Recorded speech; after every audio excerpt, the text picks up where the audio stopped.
This is the hardest hitting week of injuries in fantasy football. We got Tank Dell out for the season, fractured fibula. We got Derrick Henry, a possible concussion. We got Christian Watson, some kind of leg injury in the back half of last week's game against the Chiefs, and a whole bunch more I'm probably not even naming. So it is crucial to get the waiver wire right and not pick up the guys that are absolute traps that'll just burn a hole through your roster, because we are approaching playoff time and we do not have any time left to be messing up these waivers because we need to be making the playoffs. And lucky for you, you found this video because I'll be giving you the list of absolute traps on the waiver wire you need to avoid. Let your league mates pick them up. So make sure to hit that subscribe button if you haven't already. It helps me out a ton, but it helps you and your fantasy team out even more. But I'm going to start it off with a quick list of players that should already be rostered in your fantasy league. Maybe you're in a smaller league with like 6-8 people. Maybe your league mates are just incompetent. Chuba Hubbard should already be added. If he's not, double check your waivers, but pick him up if he's not. He had back-to-back 20-point fantasy days, and he had a career high in pretty much every single stat this week. Is he a locked and loaded top running back we need to be starting every single week from now on? No, this offense still isn't great, but RB1s off the waiver wire are hard to come by, so he should be rostered. And I can't believe I still have to say this. I'll do it in one breath. If Trey McBride is on your waivers, please pick him up. I don't know how deep your league is, but he's only rostered in 70% of leagues. He's averaged 9 targets a game since week 7, and he's only gotten better with Kyler Murray coming into this offense. Make sure he's rostered. He's a top tight end every week moving forward. But let's get into the real league winning guys we can pick up off the waivers. Make sure to stick around to the end because I am giving you guys a list of the top defenses you can pick up to stream this week. If you do that, make sure to stick around to the end of the video. But Antonio Gibson is another guy that might be a little bit of an ugly name, but we do need to be picking him up 100% of the time. He's only rostered in about 50% of leagues. He has been abysmal this season. He has more targets out of the backfield than he does rush attempts. He only hovers around a 30 or 40% snap share, but the receiving game has been the thing that's keeping him alive in fantasy football. And now we have Brian Robinson leaving last week's game at halftime with a leg hamstring injury. We don't know how serious it is. Those kinds of injuries usually resurface themselves or at least last a little bit longer than usual. But Antonio Gibson comes out and absolutely dominates the snaps and the usage and everything. 2-minute drills, all the valuable snaps, especially in third downs. The entire role is his over Chris Rodriguez. Will he get a little bit of work if Brian Robinson misses this week and any weeks in the future? Yeah, he will, but it's not going to be anything too big to take away from Antonio Gibson. His receiving volume is really what makes him a great add this week. When there was no Antonio Gibson, Brian Robinson was averaging 8 targets out of the backfield. He has a lot of upside, and make sure he's rostered, especially now that we're moving into the fantasy playoffs. He could be a great stash guy just in case you need a guy to fill in. But Tajay Spears is a guy that we do need to be adding off the waiver wire. He's still barely even rostered in leagues, but Derrick Henry has gone out with a concussion. He's not in concussion protocol. It might not be serious. He might not even miss a game, but either way, now is the time where we need to be picking up handcuff running backs. And even if Derrick Henry does miss, he's going to be a locked and loaded league winner. Tajay Spears is a guy we need to get. Let me explain. Spears stepped in for Derrick Henry and saw 100% of the usage. He was the only other running back to see the field. He saw a career high in rushing attempts at 16. He also tied his career high in targets out of the backfield with 6. Overall, a very, very used and utilized running back in this backfield. Usually not something we necessarily see when the top running back gets injured, but it's not just the box score numbers that make him a good add. He really looked electric, and his dual threat ability on the field really made a difference. He's going to be a guy that is ready for a bigger role if he ever does get it. Make sure he's on your roster. He was moving the chains. He was making negative plays into positive plays, making moves. He looked pretty experienced, but this kind of reminds me of the Jahmyr Gibbs and David Montgomery situation. Both those running backs are really, really talented. If one were to go out, the other one is a complete league winner, but there's only so much opportunity when both of them are healthy and splitting snaps. And again, if Derrick Henry were to miss next week, which isn't very probable, he is going to be a locked and loaded guy we can start. He's totaled 50 targets out of the backfield this year so far. And make sure to comment any questions you have about fantasy start, sits, ads, whatever in the comments while you are watching this video. I answer 100% of them. But the next guy we need to be adding off the waiver wire, keeping it on the running backs, is Ezekiel Elliott. And this is somebody you need to absolutely run to claim as soon as possible. Main reason here being is that Ramondre Stevenson exited with an ankle injury. He should be out for a couple weeks, if not the entirety of the fantasy football playoffs, and that makes Zeke a premium add at the running back position. Now, knowing the Patriots and Bill Belichick, they won't really make him a true workhorse running back. That's just not what they like to do. They're going to get guys like JaMychal Hasty and Ty Montgomery involved, whether we like it or not, but still, he's going to fill in for that Ramondre Stevenson role and get a majority of the usage on the ground in the pass game. He's going to be getting at least 20 touches a game easily, even if this offense does suck. And this really just comes down to opportunities. Is he the same running back that he was on the Cowboys a couple years ago? No, definitely not, but he's there. The opportunities is here. He's the RB1. He's going to get the ball. He was already pretty much tied with Ramondre Stevenson for routes run out of the backfield. He's a good receiver. He's going to be involved in that, which is going to give him somewhat of a floor every week. And when you're in an offense like this, you're going to need that floor. Let me explain how bad this offense really is. Outside of the obvious stuff, if they really don't have a quarterback, and all the quarterbacks that they do have are completely trash, they're bottom 5 in pretty much every single offensive metric. They have pretty decent passing numbers as far as attempts go, but their yardage, again, are bottom 5 in the league. They're just not efficient. But as far as the wide receivers go, Elijah Moore is another guy we should be going to add. It seems like he can produce with any quarterback he plays with. He's averaging 9 targets a game over his last 4, so this month has been amazing for him despite all the different quarterbacks he's played with, and that was all through tough matchups against the Rams, the Ravens, Denver. So it's not like it was any sort of cakewalk by any means. And now we have Amari Cooper also dealing with a concussion, so there is a real chance that he is the wide receiver 1 coming into this next week. He's a huge volume wide receiver. He plays on the inside in the slot, and these kind of wide receivers get more volume, they get more targets because they're running shorter routes compared to guys like Rashid Shaheed or Amari Cooper. They get a lot of the downfield go routes that take the top off defenses. Is he going to get super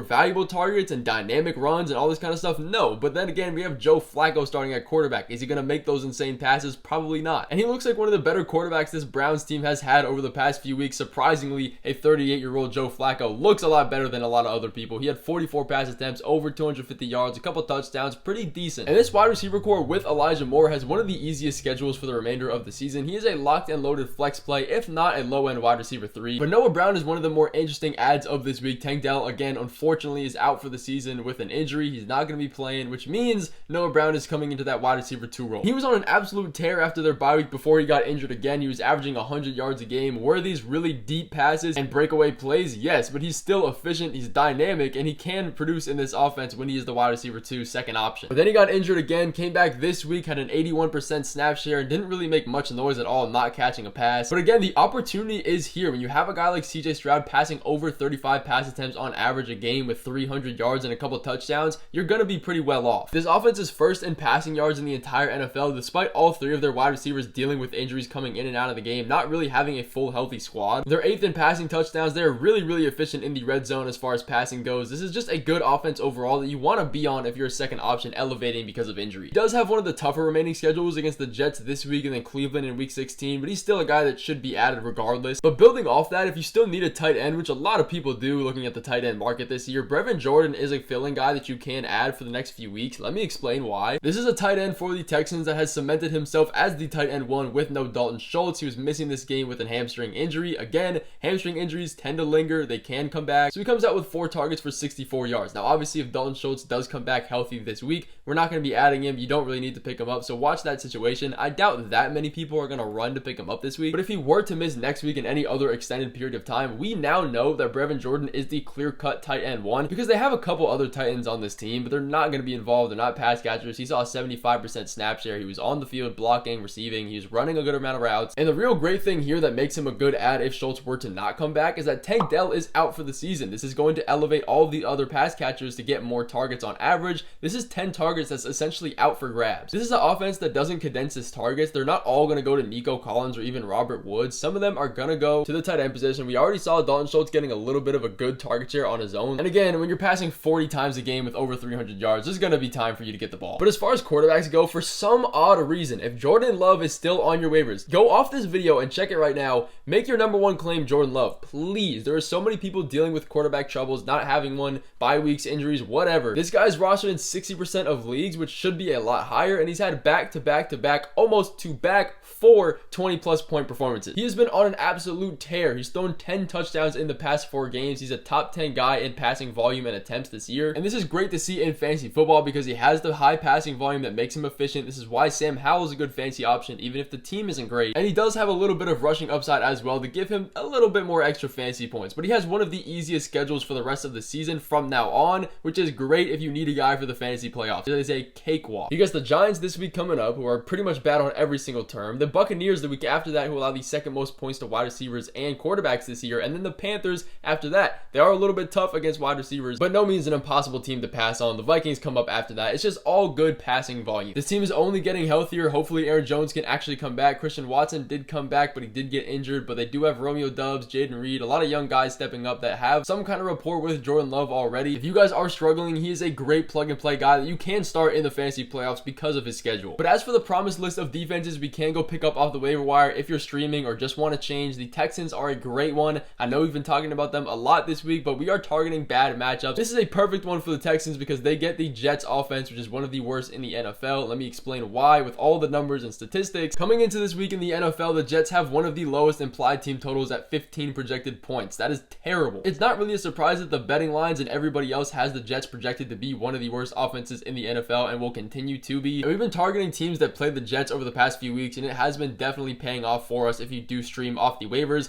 And outside of the things that the Jets can control on their own, the Texans have a very good offense. And let me explain explain why this actually means something for this matchup. They're projected to win by over a touchdown. This is going to make the Jets have to pass even more than they already want to. More passes equals more dropbacks, equals more sack opportunities, but also more passes, more interceptions, more turnovers, equals more fantasy points for the defense. You guys get the idea. We need to be targeting these terrible offenses when we can. And this is exactly why the Saints are another great option this week. Yes, they let the Lions hang over 30 on them. It was getting a bit out of hand. It's the Lions offense. It's one of, if not the best in the NFL. Okay, the best is probably a little bit too much, but they're a good offense. They kind of brought it back in the second half. They weren't playing like themselves, but now they get a matchup against the Carolina Panthers, who are objectively one of the worst offenses in the NFL. Sorry, Bryce, but the Panthers are only projected 16 points. Not that much better than the Jets. The offensive line is terrible. There's a great amount of sack opportunities, and Bryce Young is going to make interceptions, going to make turnovers, bad plays. It's just going to happen. But if all of these defenses are taken, you're watching this video, you're scrolling through your waiver wire, none of them are available, you can go through and add the Colts. They get a matchup against the Jake Browning-led Bengals. And this is a completely different team without Joe Burrow. Last week against the Jaguars, they came into that game with the lowest implied team total of the entire NFL. And the Colts are a decently good defense on their own. I have them as one of the best defenses for the remainder of the fantasy season for the playoffs as well. So this is a stash defense you can grab. Jake Browning has not been good. He's going to throw interceptions or at least just not move the ball. There's a lot of opportunities for sacks. We know this offensive line isn't one of the best in the NFL. Pick them up if you do need them. But that is going to finish off this video of the top ads for the waiver wire this week. Make sure to be subscribed or have your post notifications on for tomorrow, because I will be dropping the video of waiver wire ads that are complete traps that you should not be adding. Let your league mates pick them up. I'll see you guys in that video coming tomorrow.